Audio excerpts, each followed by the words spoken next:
Good afternoon, and welcome to the Bessie Smith Cultural Center, Chattanooga African American Museum. And welcome to our Thursday Black History program. Today we are having a program consisting of those original sit-in students from Howard High School back in 1960. We're welcoming them to our event, Mr. Curtis Reeves, Miss Pat Mason, Miss Tina Hall. Before we get started, I'd like to do a little house cleaning and thanking our partners for their support and everything that we do. We'd like to thank PEF for the students they brought today. Certainly happy to have you all with us today. They're going to be asking questions, taking in a little information, and hopefully we will all gain something from this presentation. So we know back in 1960, our five and dime stores were segregated, and we had some real interesting people, heroes and sheroes that went down to the McClellan five and dime store, Cress's five and dime store, and Woodworth five and dime store, and did a sit-in. What was unique about that is that these students were high school students. All over the country, sit-ins were being done, but they were being done by college students. Here in Chattanooga, it was high school students. They took a real chance. First of all, their parents didn't know, teachers didn't know, the principal didn't know, the students just did it on their own. They made up a set of rules that they had to follow, and all the students participated, and it was a nonviolent situation, a nonviolent affair, and it made a change. Today we'll learn about those things that those students talked about before they went down. We'll learn about the things they talked about once they went down and what happened afterwards. Hopefully you will gain some information and help to bring about some dialogue that will help continue to make changes as we move forward in our society. Second thing I'd like to do is talk about the video that we'll be seeing. There's a presentation, a documentary that we would present before we bring on our live panel. And we'd like for you to look at that video.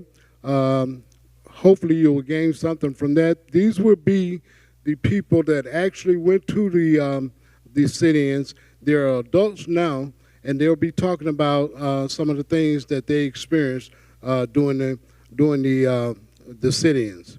And secondly, and thirdly, I'd like to also invite you to pay attention to next Thursday.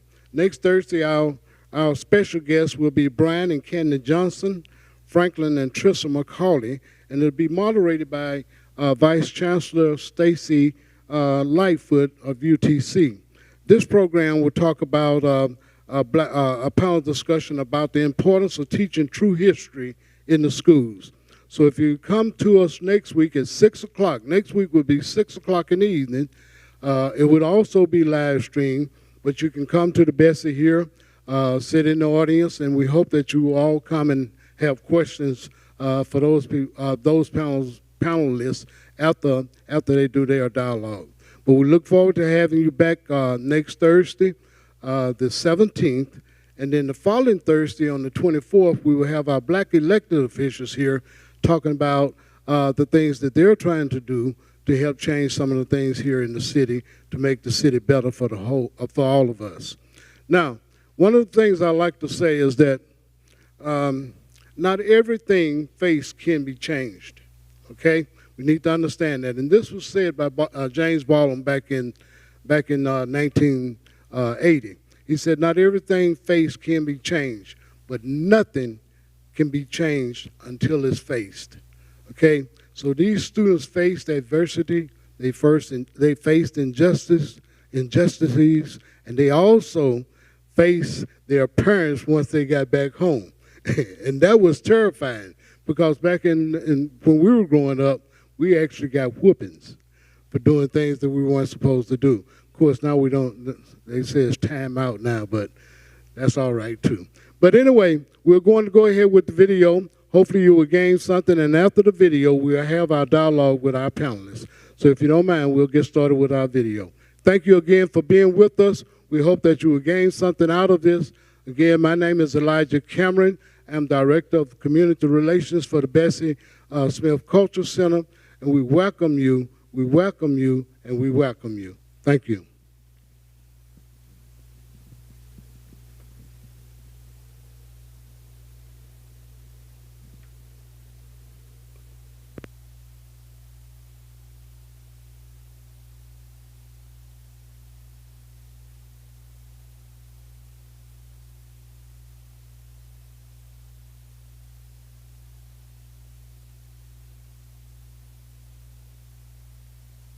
There was something unique about this group that came to us that particular year, and we finally, without struggle, discovered what it was all about.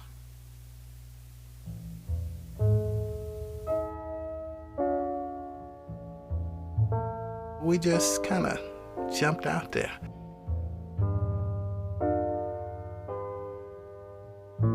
We went where no other Howard student has gone before, and that's to sit down at the lunch counter. So we just wanted to do it.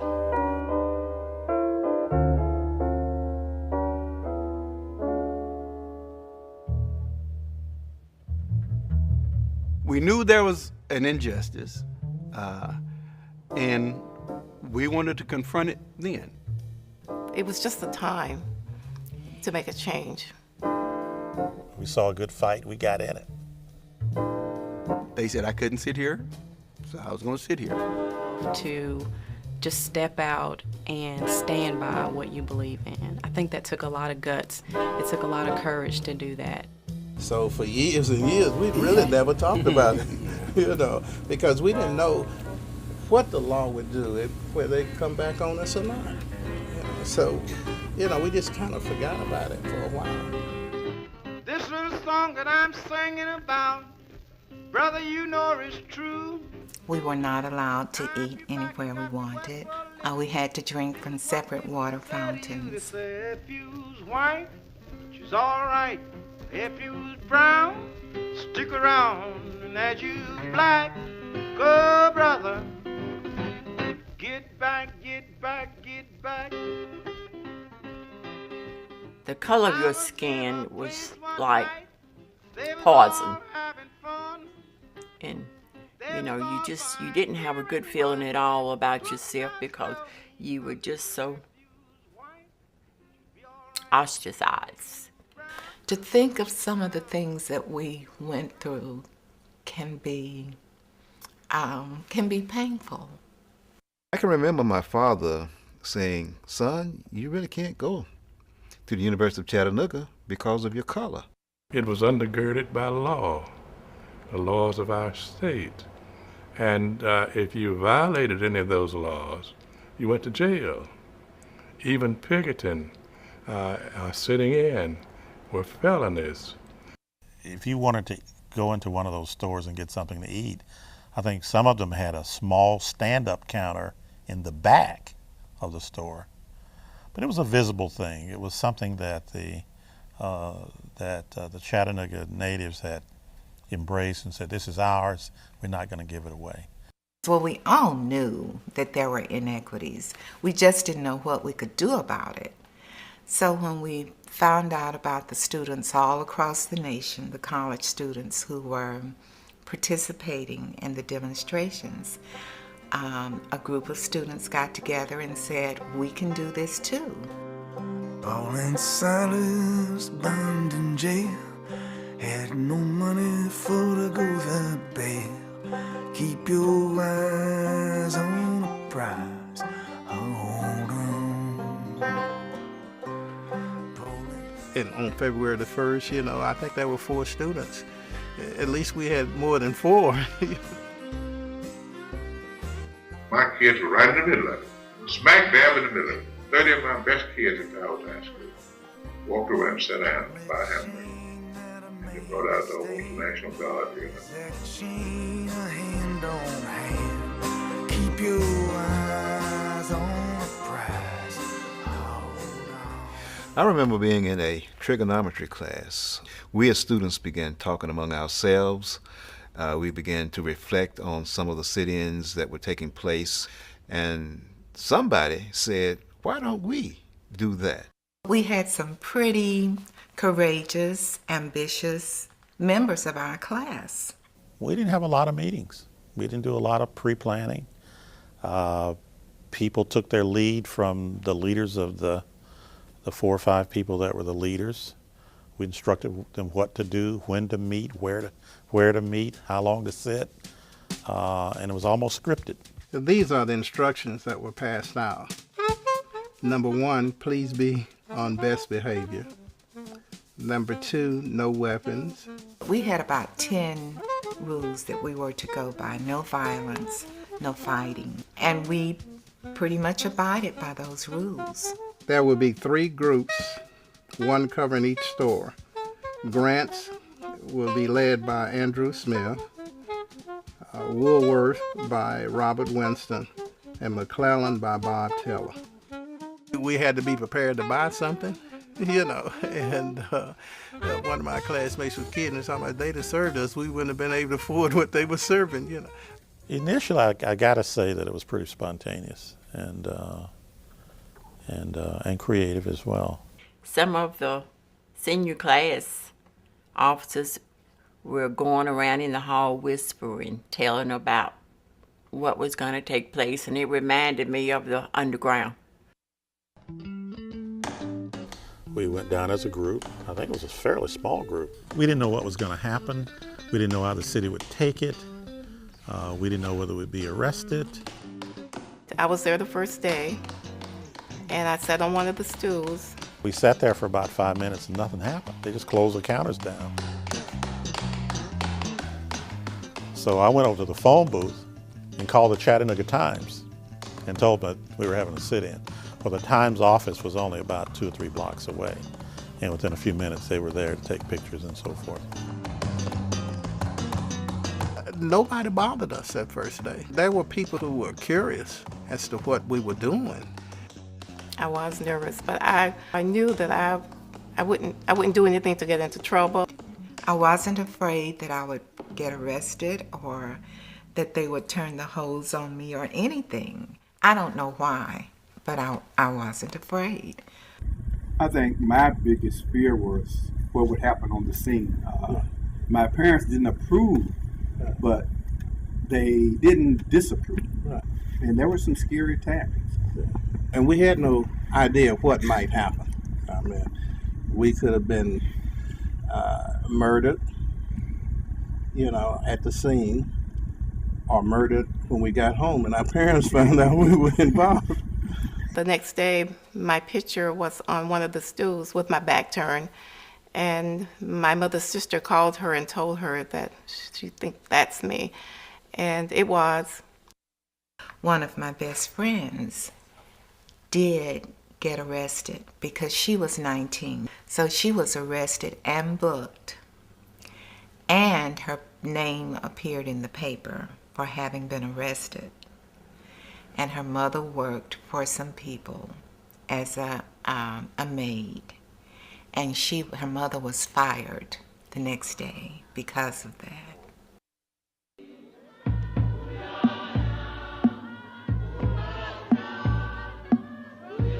They've having it all over the country, race riots and tearing up the town and one thing and another.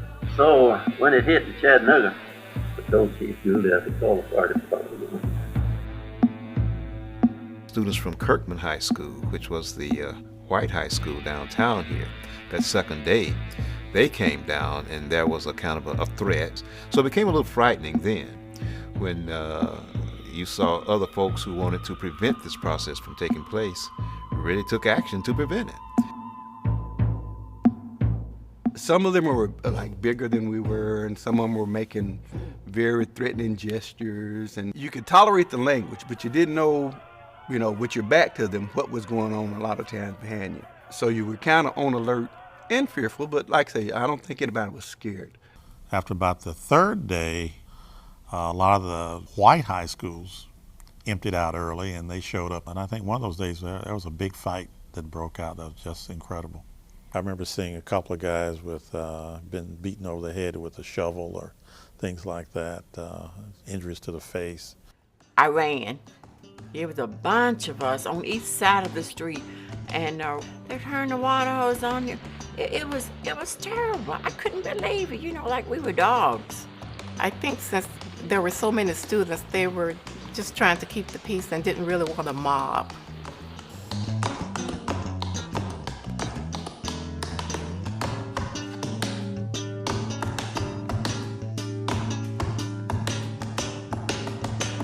Everybody got wet. I got wet too, but it broke it up, see. They had chains and they had this, that, and the other, and they had everything, They arrested about, I don't know how many.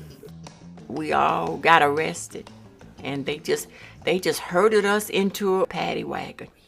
And then, of course, Mr. Mapp and others from the NAACP sort of stepped in to kind of quell the situation on that. I saw that they were bailed out. I got an attorney for them, and we followed them all the way through.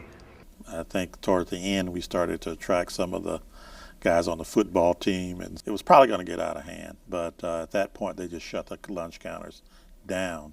After 5 or 6 days, things sort of worked themselves back to normal. But this is actually what brought our leaders to the table to start talking about change.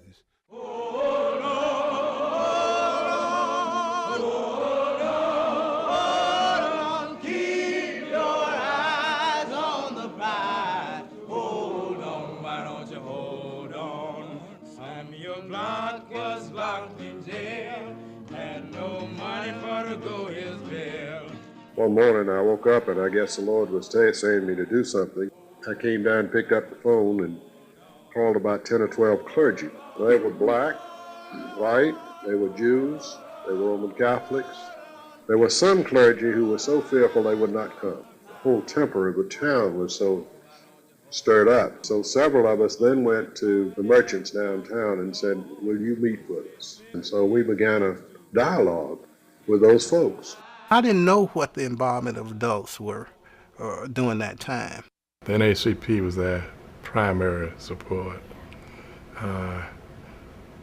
because everybody else was a little afraid. The teachers, they could not come out and say such and such, but I'm quite sure they did, which I don't know which one of the teachers they was involved in it, but I'm quite sure some of them went ahead on and did it. Those who weren't afraid to advise them, and in all probability, I happen to have been one that would say to them, you can succeed if you don't throw rocks, don't fight back, calmly behave, and they followed the instruction. We started it as students, but we couldn't change the laws. Our class graduated that May from high school, and in August the lunch counters opened up, and they were integrated. It was simple as that. They started it, but they missed the opening up of the counters. We worked out an arrangement where all 6 of these stores agreed to open up their lunch counters. I assume that most of them were younger. Yeah, they were students. You have to give them credit. Oh, my goodness. For the courage and that it must have taken. Well, absolutely. And living in 1980, we don't realize the slavery of 1950. We just don't realize it.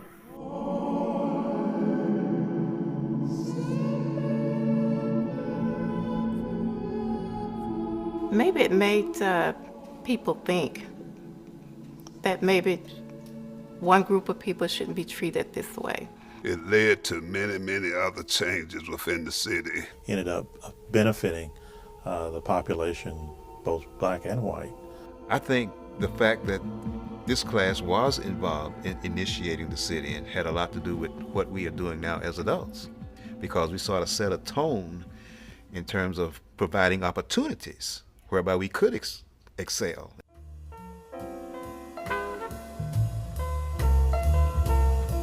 Even though we went to school in a segregated environment, most of us turned out to be really good citizens. We had very successful classes.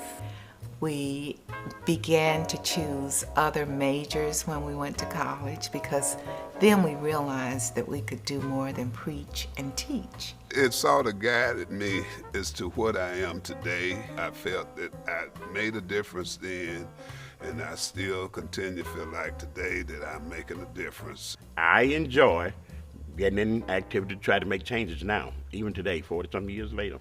But after things got started, we began to realize the implications of it all and say, if African Americans can now sit at this lunch counter in this 5 and dime store, well, maybe we can sit even in the White House someday. We didn't exactly knock on the door. I think we probably kicked the door down for the next generation. It was just an opportunity to make a difference, and we took advantage of it. All of us who participated took leadership roles, and without them, this could not have happened as well as it did. The students that didn't directly participate supported the participating students. That generation showed us what it's like to stand by what you believe in, to do what's right simply because it's the right thing to do. Change takes courage, young, old, black, white, whatever. You've got to have a determination and a drive to say, no matter what, I'm going to do this. And that's what those students did. We've come a distance. And I'm hopeful, I'm optimistic. I've seen a lot of good things happen here. And I think it's just the beginning, really. Sometimes in our lives, we all have pain, we all have sorrow, but if we are wise, we know that there's always tomorrow. Lean on me when you're not strong, and I'll be your friend. I'll help you carry on, for it won't be long till I'm gonna need somebody to lean on.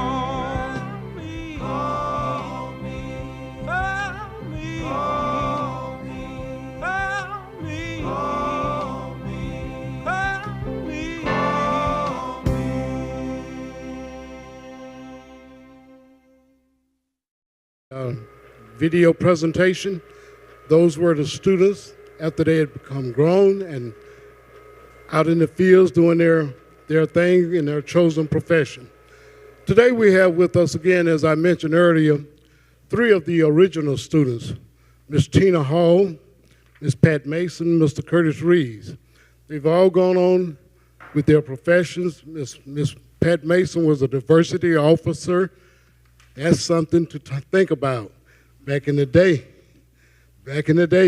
we didn't have diversity officers. We weren't included in a lot of things. So when they would talk about some of the things that they've experienced in life, even after leaving Howard, going on to college, doing their profession and things of that nature, they would talk about some of these things. They would talk about how life was after the sit-in, things of that nature. But we want you all to listen closely, and we also want you all to participate with questions that they may be able to answer once they've presented their presentation. Ms. Pat Mason, Mr. Curtis Reed, Ms. Tina Hall, thank you all for being here, and welcome to the Bessie Smith Culture Center. And thank you all for being heroes and sheroes and helping us to be able to change the way things were back in the day.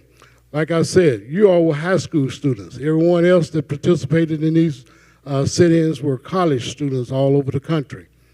Chattanooga was the first place they used fire hoses to disperse crowds. And after that, everyone else picked up on it. But Chattanooga was the first place they used fire hoses on our kids. Sorry, but that's the way it was.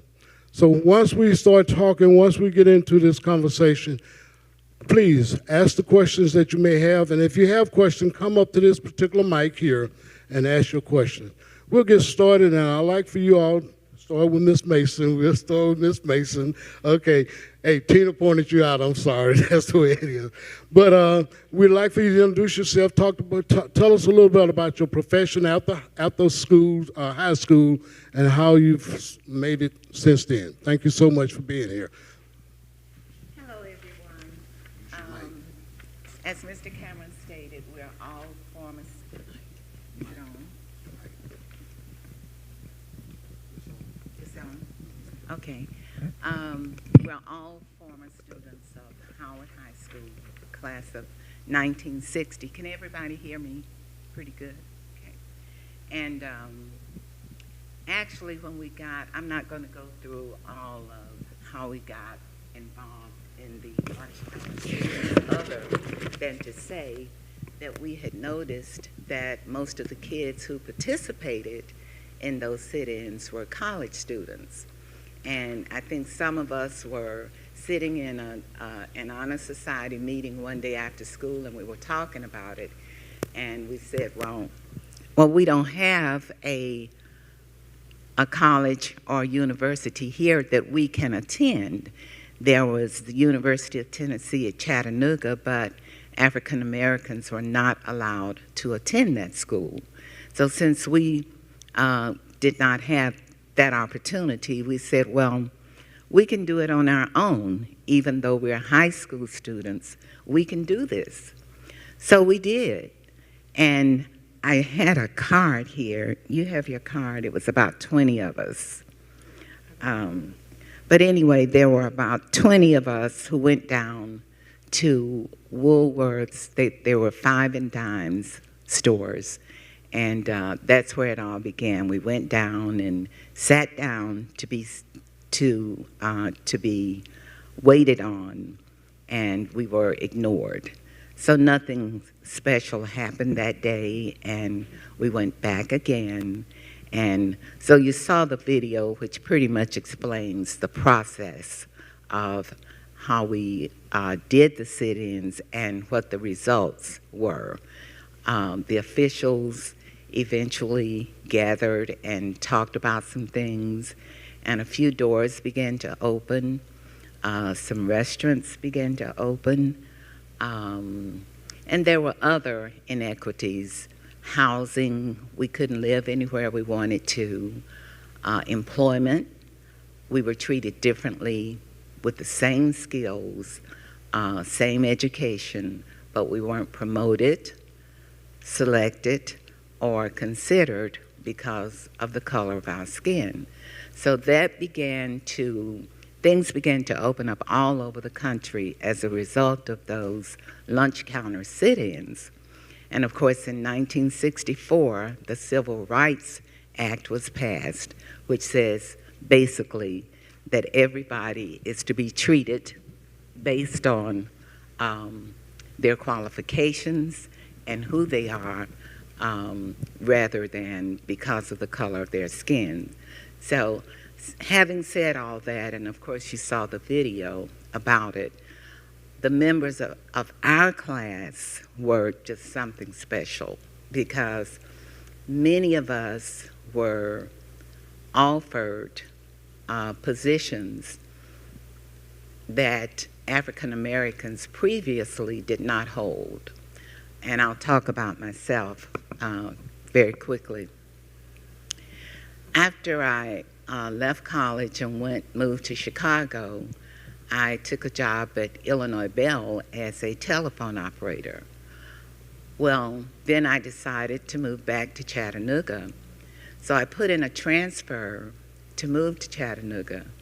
But when I got here, they discovered that I was a little black girl. And they tried to use all kind of tactics to fire me and get rid of me. But it didn't work because I was smart, I did my work, and they really didn't have a leg to stand on. So eventually they used one of the craziest things I've ever heard of. I went to get a physical, and they put on the paper that I was chronically underweight. Have you ever heard of such?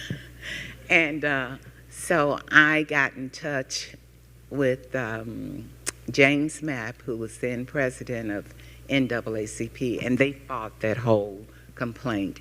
And so South Central Bell was unable to fire me, so I stayed there. And but I was the first African American telephone operator in Chattanooga because they did not have any until I came from Chicago. And after that, they began to hire more African Americans. My second experience was around that time, TVA was actually looking for African Americans to hire because they were getting government grants, and those grants and government contracts, and those contracts stated, they were called Title VI contracts, and those contracts stated that unless you have a specific amount of female and minorities, you cannot be awarded these contracts. So that was another reason we were given opportunities to work in different places. And so opportunities just began to open in all areas. Housing, we were able to get our loans for houses and et cetera. But on a personal note, I was very hesitant about whether I could make it today because I had had a prior commitment. But with all that's going on in the world today, sometimes it feels that we're retrogressing back to where we were. I decided that there's so few of us in our class who are left because we're either 80 or we're approaching 80.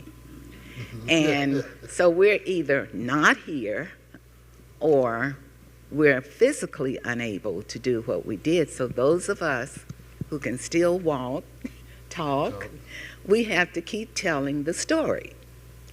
And my mother passed away in December of 18. And as I was cleaning out her paperwork, my father had passed away maybe 20 or 25 years earlier.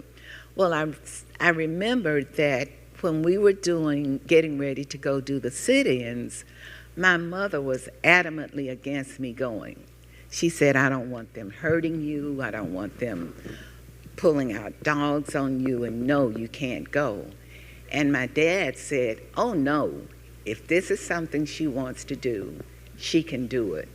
And I couldn't believe it because back in our day, our parents, like yours too, I'm sure, they were very protective of us, especially the girls. But for some reason, Daddy was A-okay with me going, and that's all I needed. So I went and participated, but I didn't learn until my mother passed 3 years ago why my dad wanted me to go. I found a letter, and hope I can get through this without getting emotional.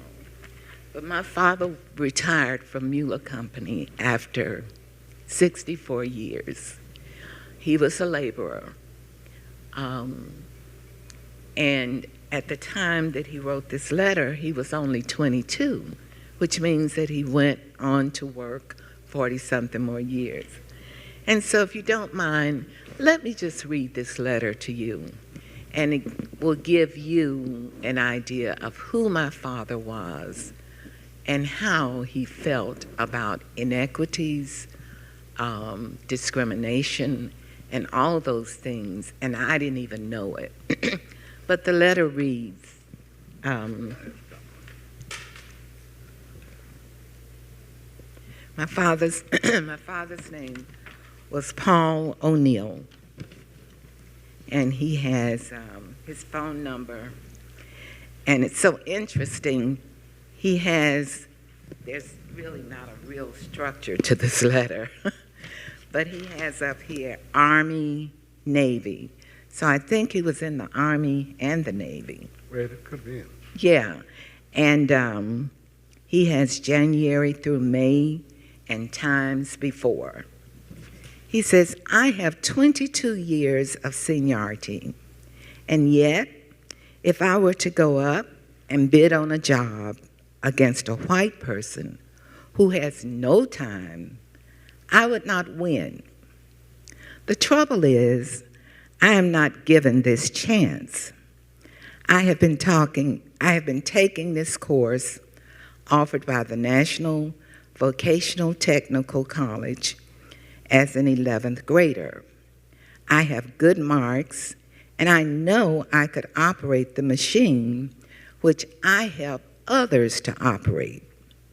At least if I were allowed to acquire the skills with the training that they have, I could do it. Says I am a helper, and I give volume to the union man. He gets the bonus, while I got only my hourly wages. I must work 8 hours, getting just 8 hours pay, while he gets 8, even if he reaches production volume sooner and wishes to go home. When he goes home, I still must make the required 8 hours, after having helped him to do so. The plant has too many bosses, too much segregation, little room for advancement. I am frozen on the job, unable to be an equal or to have the advantage of equal jobs or rights because of my race.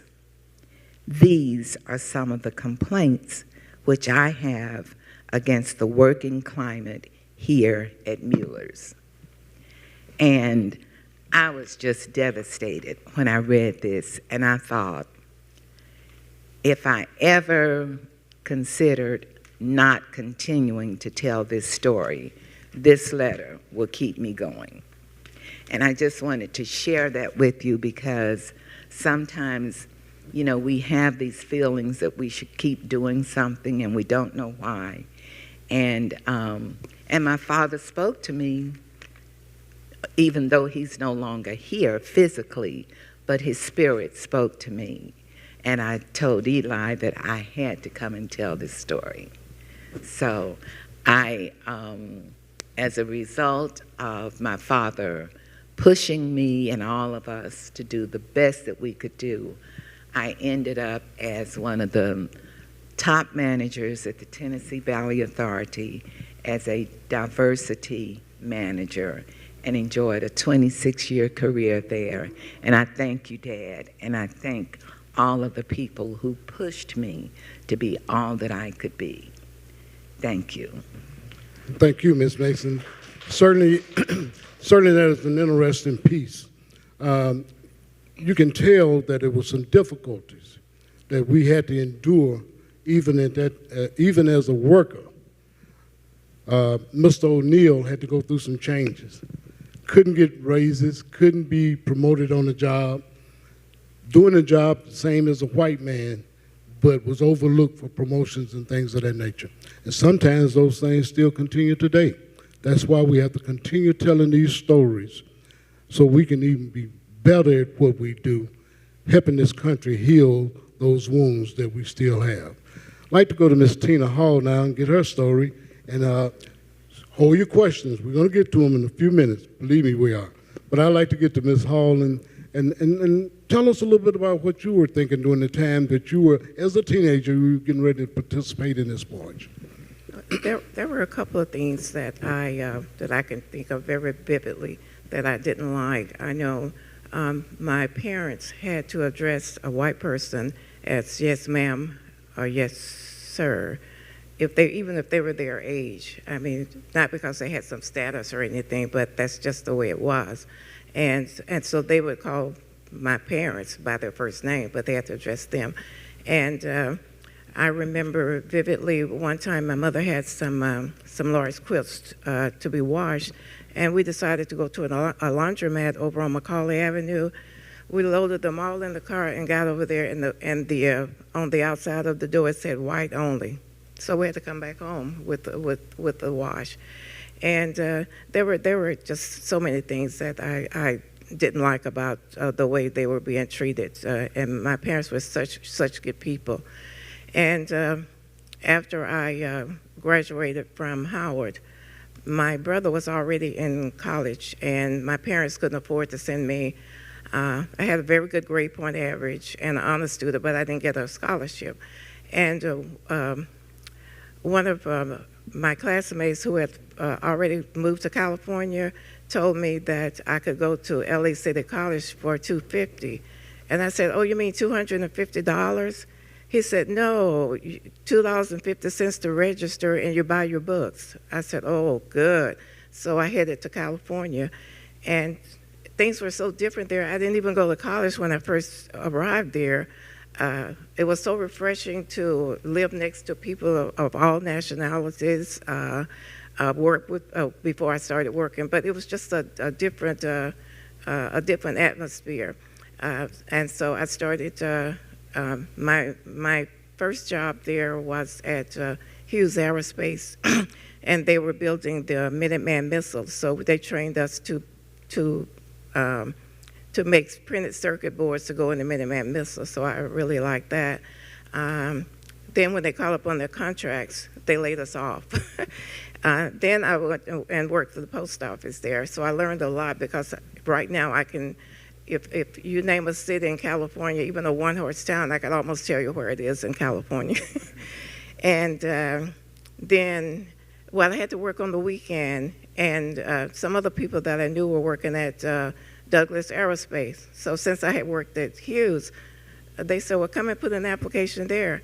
And I went and put an application there, and they were working on they were building the DC-8 aircraft.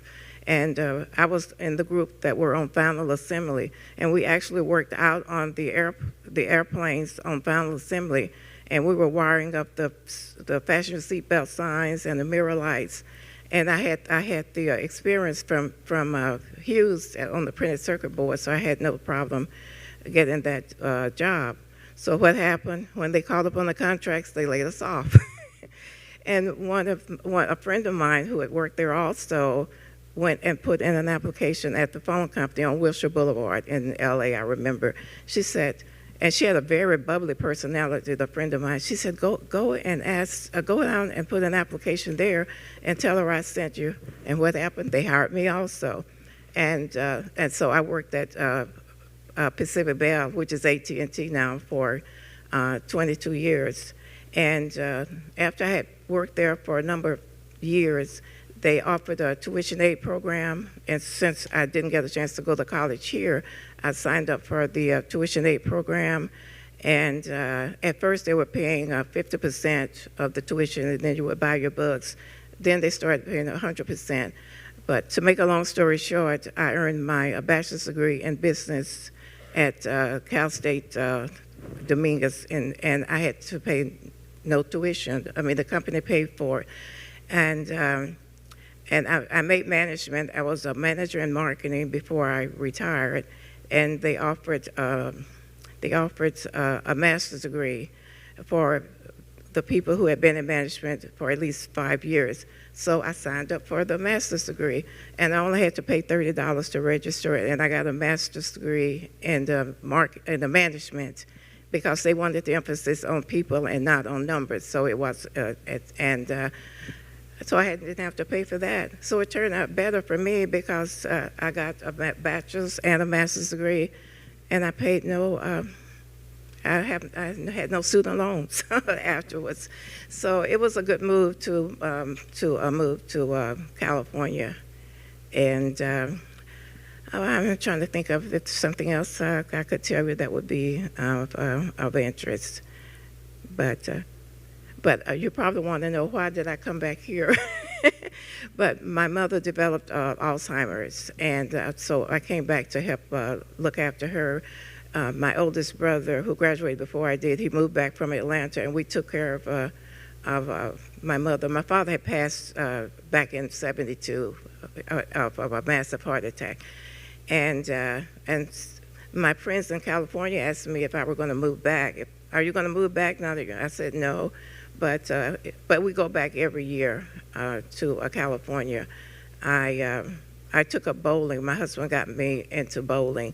And so we go back every year. Well, we've covered about 40 states bowling and tournaments. And I bowl now on 2 leagues, one at Brandon and one in Hickson. And some people are surprised, because like Pat said that if we're not aided, most of us will be aided this year. And when I was bowling last Sunday, there was a couple of people sitting next to me, a man and his wife, and he said, "We just love to see you bowl, but I'm not really that good. I'm just okay." But anyway, any questions for me? Before we get to questions for you, I want to just make a few comments here. You know, I heard you say white people calling your mother by her first name and things of that nature. And of course, that was a part of it. The insurance, people used to come and collect the insurance from your houses, you know. The insurance man came to my mother's house one day, and I happened to be there. And he came to the door, and he said, "Is Mary home?" And I said, "Mary who?" He said, "Mary Cameron." I said, "You don't know my mother like that." You know, and he looked at me real strange. I said, "My mother's name is Mrs. Cameron to you." And that's the way you have to talk to people when they degrade you. Because my mother was paying this policy. She was giving him her money, her hard-earned money, and he come to the door, knock on the door, and ask for Mary. Didn't work for me. I'm a little different, you know. And my mother had to calm me down because I got really excited. But she did get me calm, but he never called her Mary again either. So he collected the money, but he never called her Mary again. Curtis. Okay, Miss Hall. Oh, I just wanted to add something because I thought about it. It makes a difference of how you present yourself to people. One time when I was working at Pacific Bell, and I lived in Inglewood, and that was not far from the LA airport. And at that time, I was an assistant for a district manager. So our boss, his boss, was coming down from San Francisco. So my boss said, "Oh, Charlie is coming down. I don't want to drive all the way from Belmont Shores to pick him up. Would you pick him up?" So he called his boss, and he said, can my assistant pick you up? And so he said, yes. I had my car washed. I went to pick him up. I turned the radio off, and I picked him up, and I had to drive him 40 miles down to Orange County. And we talked about everything from politics to world affairs. I guess, and actually when I was promoted, the papers had to go up to San Francisco to be promoted. But I guess I impressed him. So when his name was Mr. Draco, when he came back again, my boss had me pick him up again and take him down. And I remember we had a conversation about everything from world affairs to his daughter's wedding. So when I picked up Mr. Draco again, I said, "Oh, Mr. Draco, how was the wedding?" He said, "Oh, thank you for asking." So it makes a difference. I remember what he said. I was a good listener, and I remember what he said. Okay. All right. Do we have any questions out there before we get to Mr. Curtis? Young ladies, any questions for these two young ladies? Come on.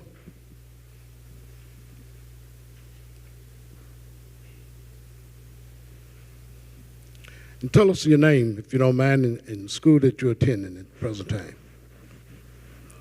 Pick it up, you can get it up out of there. Thank you. So tall. My name is Oheni Boateng. I'm a sophomore at UTC, majoring in biology. Nice to meet everybody. And before I start, I want to say you guys don't look anywhere close to 80. So, thank you. Thank you.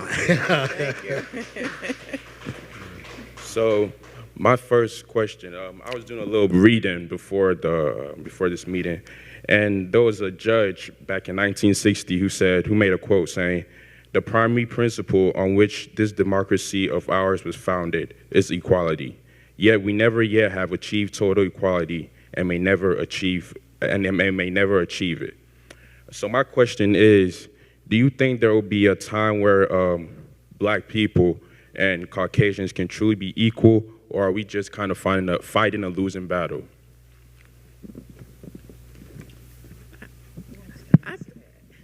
I think as time goes by, it will improve, but I really doubt that it will come to that. We're all one big family. I just doubt that. I'd like to comment on that. While that's a very good question, first of all, I'm not real sure if we will ever gain equality as we know it. America is a great country. Unfortunately, we've had some ills in this country wherein that it's going to be hard to overcome those things unless we all come together. And while togetherness is built on love, we have a lot of hate in this country, and we have to deal with that some type of way. And I'm not negating what we have conquered or where we've gained the gains that we've made, but certainly some of the gains we've made have been regressed. They've been taken back, and once that starts to happen, then you have to start over again trying to get those gains that you already accomplished and lost again. So as generations after us, because we're fading off the scene, it'll be up to people like yourself and others in your generations to take this ball and move it to another level. You have a good grasp on it. You read. That's very important, number one. Reading is something that you have to do. Unfortunately, there are those that would like to ban some books that you read or some of the things that we're reading today. Okay, let them ban it. Go on your phone, pull it up, read it. Okay? Don't let anybody tell you you can't read certain things. Information is very important, and that's something they can't take from you once you get it. I don't care how you look at it, information is very important. Gain all the knowledge that you can get. And we may be able to conquer this thing called inequalities. But we have to work at it, and we have to always study and approach it in a diplomatic way. Not a violent way, but a diplomatic way. Nothing is accomplished by violence, but we have to be able to do these things diplomatically. Saying that, you got to be the next congressperson. Okay? Ms. Mason, I know you want to say something. Yeah, no, the only thing I was going to piggyback on what you said a minute ago about how the insurance person called your mother by her first name. And it reminded me of, there was kind of this unspoken practice or whatever you want to call it when we were coming up, that we didn't deserve the same handles that our Caucasian brothers and sisters deserved. I can remember back when there was a white gentleman who would call my dad, uncle, and that was to keep from calling him Mr. O'Neill or anything girl or gal or something that was just a little less than, because their feelings were we weren't on the same level.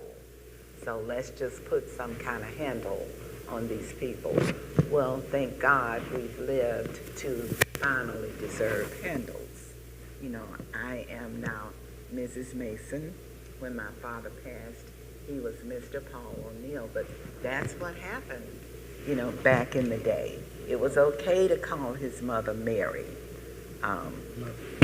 Yeah, I mean, no, it was not. It was not okay, but that's kind of what they did.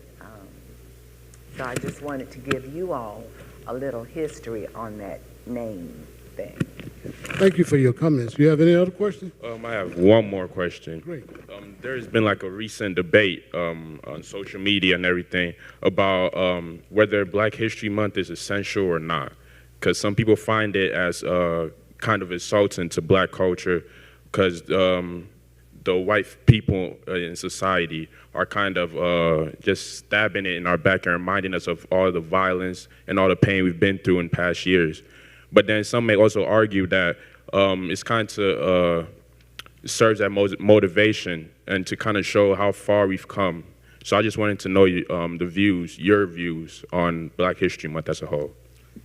Well, for me, Black history is 365 days a year, 24/7. While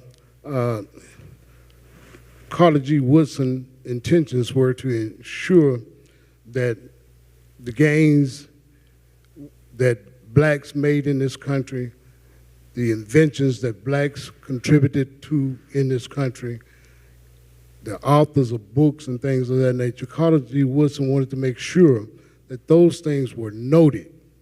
When we first started, we had a Black History Week. Then it turned into a month. Well, as I said, Black history is 365 days a year as far as I'm concerned, because we make history every day. When we wake up in the morning, we start on our journey, we're making history. Every time we make a stride to do anything that's positive, that's making history. Negative is making history. While I think Black History Month is something that we have to look at and appreciate, I think we need to look at it as more than just a month. I think we have to be more upfront with the things that have happened with African Americans. We have to continue to tell those stories that may not sound good or may not look good, but we also have to tell the stories of those things that are good. So we can't just tell that in 1 month. We have to be able to tell this every day, 24 hours a day, 365 days a year. While I look at African American history, I also look at African American history as being a part of American history. If you're going to talk about American history, you can't do it without talking about African American history.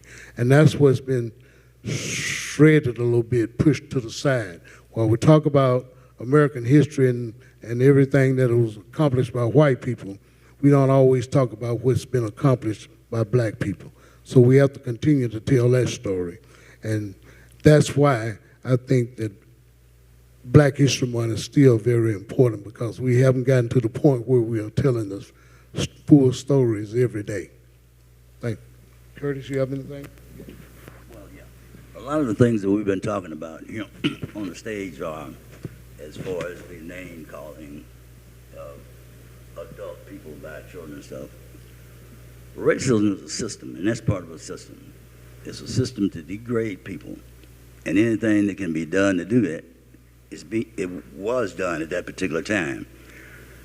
As for, I can remember back when I was small, and when I had my first incident, I guess, with the way things were, about 5 or 6 years old, and we lived in like what was we call a white neighborhood because it was Brainerd. But my uncle really was a janitor at a church and the house there on the property. So we lived there, in the middle of Brainerd, on the black family in Brainerd at that time. So all the people that I knew were white, kids. We were all kids, 5 or 6 years old. And I can remember one day, but all my friends could always come to my house. I couldn't go to theirs, never knew why, but nobody ever said they all come visit me. So one day I was going to catch the bus, me and my aunt, and when I got on the bus, and there was one of my buddies sitting right behind the bus driver. I said, "Curtis," hey, I plopped down beside him. And my aunt went on back until she looked back and saw me, and then she came up and grabbed me by me, pulled me to the back, and she pointed to a sign up. And the first time I noticed it, really was it for color. Back here where we were, for white, up in front of the bus. So that was really quite an experience for me. It's one of the things I can remember. So as far as going to the city is when, the reason I never wanted to plan or anything, but Bob Taylor, Dr. Taylor, as it is, he and I were buddies, and we caught the bus together, which we were bus across town, so he and he told me about it.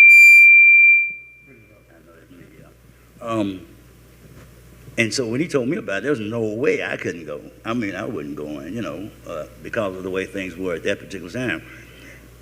America at that time was not only racist, it was controlled by, as we were talking about books now, there was time at that time where there were books you couldn't read.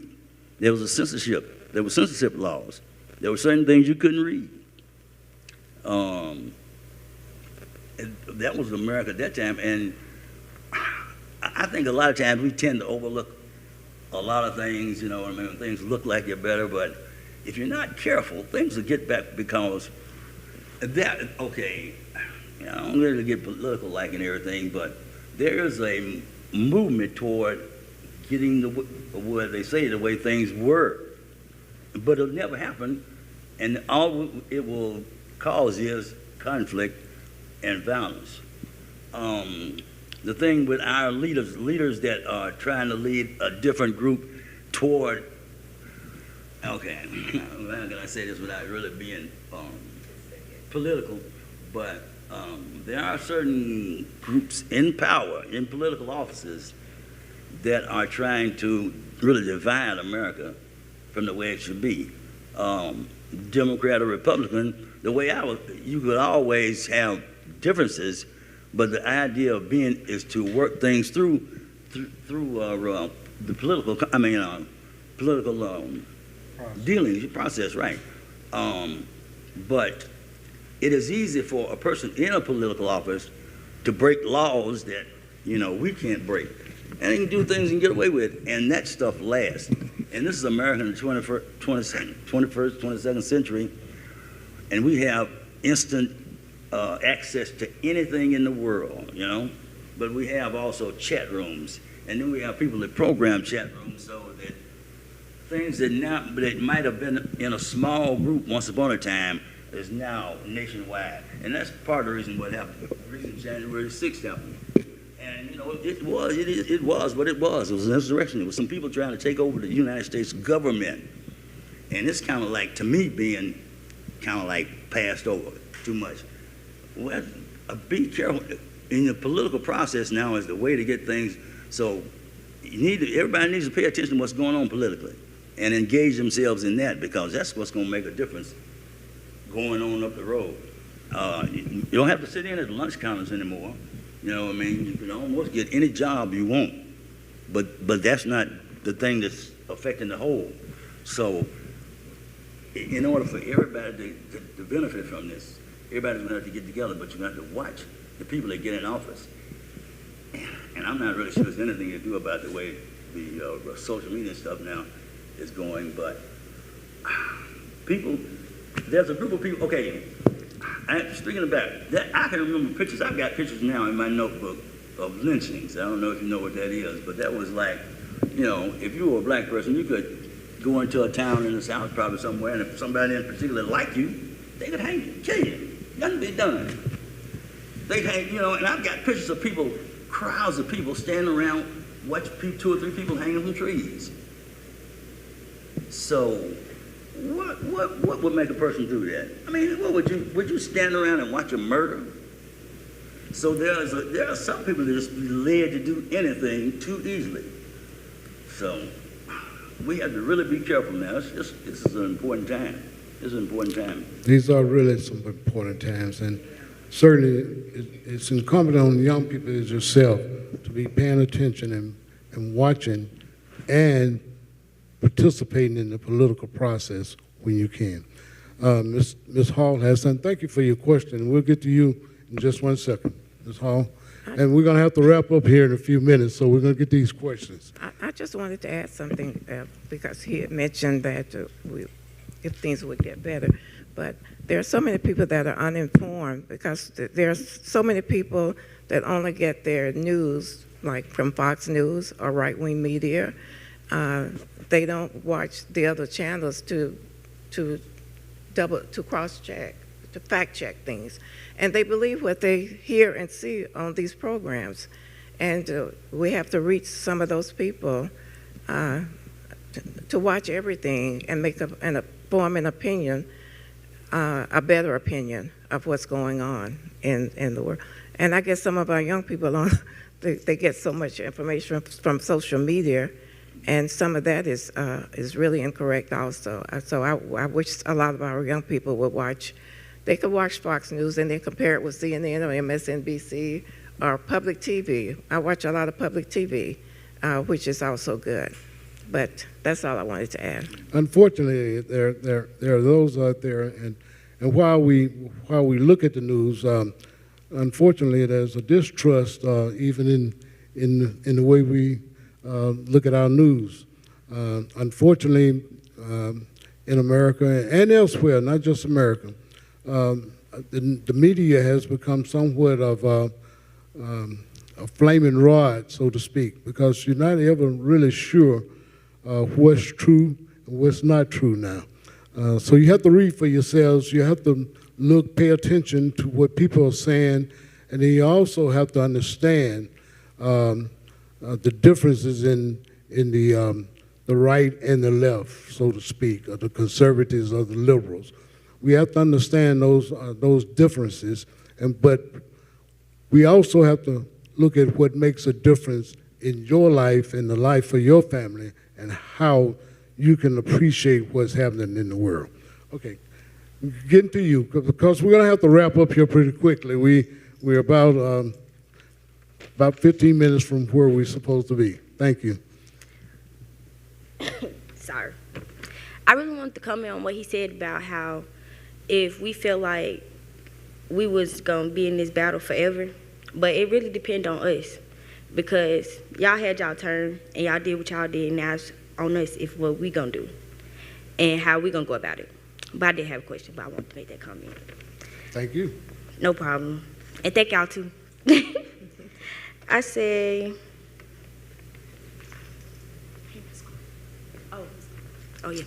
My name is Kalisha Evans, and I graduated from Howard, and I go to Chat State. Okay. Do you feel like you all seen something different than the adults did when y'all chose to take that stand and do the sit-ins? Y'all feel like y'all seen something that those people older than you couldn't do? Go ahead.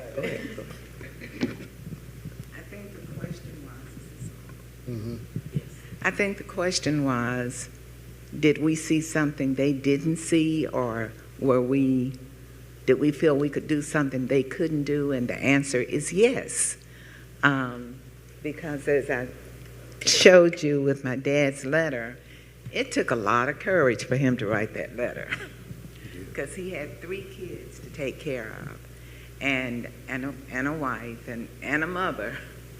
And back in those days, you just didn't write letters to the plant supervisor claiming discrimination. You just didn't do that. You could easily end up getting fired. And black people just kept their mouths closed and suffered the inequities and were afraid to say anything because they didn't want to lose what they had. And I think Tina mentioned one of our classmates, or maybe I did on the video, I don't know. I did. But I have a girlfriend whose mother worked as a maid, and the people that she worked for saw her, my girlfriend, downtown, involved in the lunch counter sit-ins, and they fired her mother.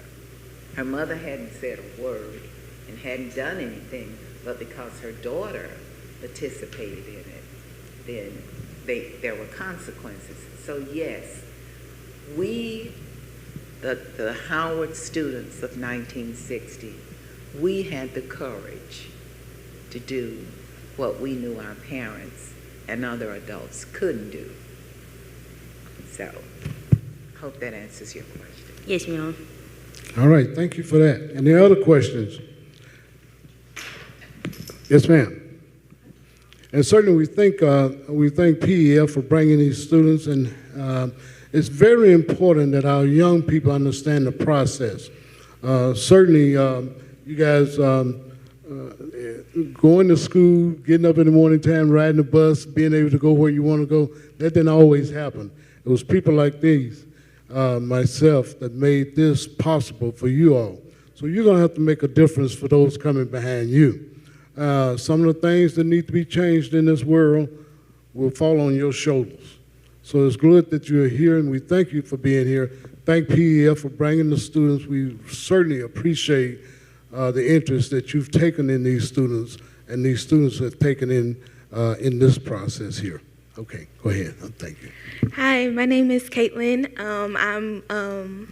I was a junior at Warren Wilson College. I'm in the process of transferring right now. I also attended the Howard School. I just wanted to ask you guys just about a little advice. I was in many leadership roles at my college. I ended up leaving because of a lot of racist issues I dealt with, and that was like very traumatizing, and I just felt disappointed because I was in that leadership position and ended up leaving, and I had a lot of people that I was looking after and continue to encourage every day. I just wanted to ask the advice, like, so much have changed recently, and nowadays, we grow up without our parents, without support, and, a lot of fathers are being locked up in prison or are dying on the streets. And, like, in my class right now, I continue to see kids my age being killed and dying. And, it hurts and it's very painful because I know how the Black community in Chattanooga is suffering. And I ask myself every day, how can I take the leadership skills that I learned while I was in school and help my community? Just by being back, that I see us suffering every single day, being on social media, seeing the drama. It's like, it feels like a never-ending battle, and things are circling back around to, how it used to be. And the courage that you guys took, I don't see a lot of people being strong enough to take that same courage because, we don't have the type of family that we're supposed to be growing up with. Parents, we're raised in single homes, and, our parents are traumatized by, their generations and what happened in the past, and it continues. I see it continues to happen, and it's sometimes, right now, like, we're dealing with so much depression and so much anxiety and suicidal thoughts and people actually committing suicide. It's just like, how do you continue to stay motivated, like, continue to stay strong in so much negative atmosphere, if that makes sense? Because, I'm sorry I'm getting emotional, but it was so hard to fight, at a mainly white institution, and it was just so hard to, feel like you was actually making a difference, because I was one of the leaders who, like, led marches on campus to stop the hatred that people of color were feeling on campus, so we could feel like, so we could just get our education, because it was hard to get an education when you didn't have no support. And, like, they find different ways to continue to bring you down in different ways. So it's like, how do you continue that, like, courage and that light and motivation where you just feel like you don't have no hope? And, a lot of people aren't as religious nowadays and don't go to the church and just don't have that light that is needed to be. So it's just like, how do you continue to hold on and stay strong and just, like, want to help, your community, and you just don't know how to, and just how to keep going when you keep seeing so many things just going wrong, if that makes sense? It makes a lot of sense, and certainly you hit on a lot of different points.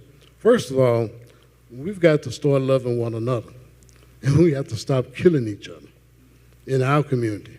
We can't try to change the other communities when we're not taking care of our own community first. And you're exactly right.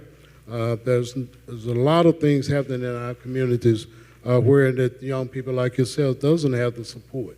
But we have to find those support groups. We have to find those support individuals that will support you. As far as leadership on campus and things of that nature, the only thing I can tell you just have to continue to be strong, and you have to fight within yourself to make these things change. It is very difficult. It's very, very difficult for young people today. You guys encounter a lot of things that even we did not encounter. We had to fight racism and things of that nature. You're having to fight just to be present in your own community. And it's not white people that's doing it to you, it's your own people doing it to you. And that's what's crazy. You know, that is so crazy that it's mind-boggling to me that the things that we've come through, the suffering that we've done from others, then we do it to each other. That doesn't make a lot of sense to me. And I don't have the answers at the present time. I really don't.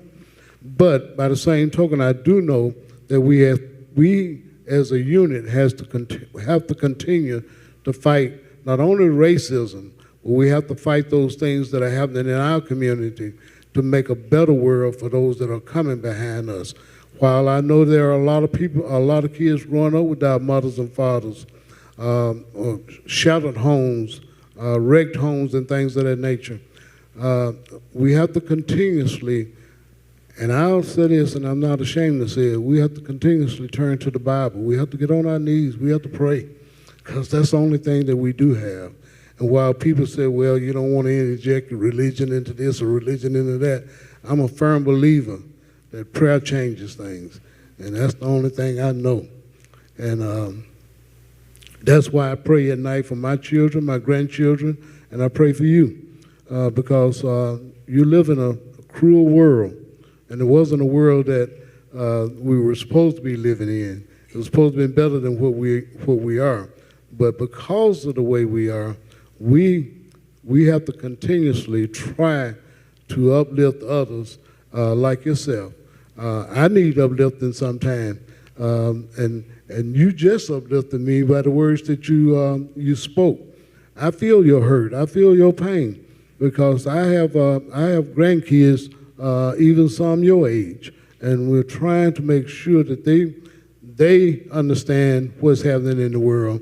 But we also try to make sure that they don't encounter the violence of the world.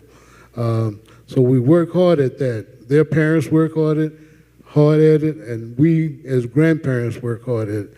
And while they have support that you may not have, I want you to know that there are those of us out here that will support you in your efforts and help you in your endeavors to become someone stronger than where you are at today. You know. And I wanted to say that like Eli, I don't have the answers, but I heard you loud and clear. And I heard, it hurts me that you're feeling this way. Tina and I belong to an organization called the Coalition of 100 Black Women, and I'm in a sorority, Delta Sigma Theta. Anybody heard of it? But we do a lot of work with young ladies your age. And if you'll leave me your name, if I can get your name and number, we'll talk about that, because I feel you. I feel you.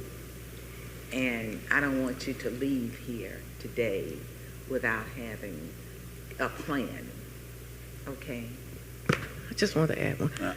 I'd like to say, too, that I think, as I alluded to earlier, that the political process is really, the reason things are like they are is because laws were passed to make them that way.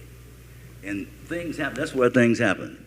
The reason people are stacked into public housing places is because laws were passed somewhere to make that so. So if I would always pay attention, there are a lot of black people, politicians now that need to be paying attention to in Georgia, as a matter of fact. And so I would really get into the political process, so pay attention to it, everybody who can, because that's where things will be changed. We have to change them on the local level first. Can't change them on the state level before you change them on the local level. Okay, I'm sorry. I just want to add one thing. I want to tell you that you would be surprised that some famous people, some famous African American people, you would be surprised at the the adversities that they went through, if you could hear their life story, and they made it. So don't let anything get you down. Keep your eye on what you want to do in your faith, and I really know that you are going to accomplish really great things. So just because we have people that are pushing us one way and we want to move forward, but you will be surprised at the life story of some really famous people. So keep that in mind. Thank you all so much. No, thank you. Thank you for your questions, and thank you for your courage.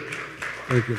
As we're about to wrap up, certainly I'd just like to say to the panelists, I thank you all for being here. We were going to talk about the sit-ins and all that, but we talked about a little bit of everything. And hopefully our audience, our listening audience, even those on our social media programs, that you've garnered something from this discussion, these discussions. These discussions are to help us think about the things that are happening, think about the things that have happened.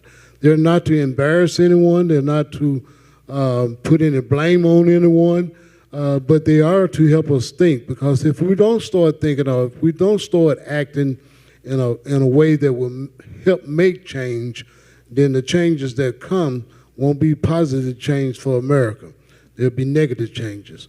America is a great country, as I said earlier, but the thing that has to happen in America, we have to stop hating and learn to love. Love is very important. And as we move forward, for those of you who are here in the audience and those who are listening, let's think about how we address the issues that we feel are not inclusive of diversity in nature. Let's think about how we change those kind of things. It won't happen overnight. You know, we may even be gone off the scene. It may be you all out there, the young people now, that will make these changes. But if we don't start thinking about how we're going to make these changes, we'll never make those changes. It's great to have you all, and we thank you for being here. Certainly we appreciate the audience that we have. Thank you all for being here.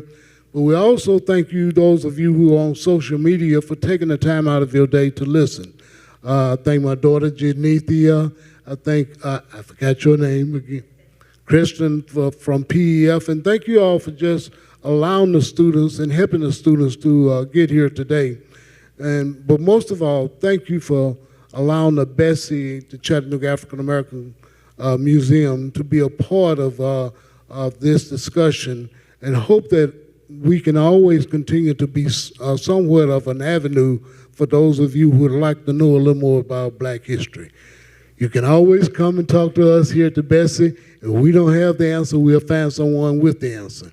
That's our motto, preserving African American history so we can present it back to the audience. Thank you again for being here. Curtis, thank you for being here. Pat, Tina, thank you for being here. And thank you, Bessie, for allowing us to do this presentation. Thank you.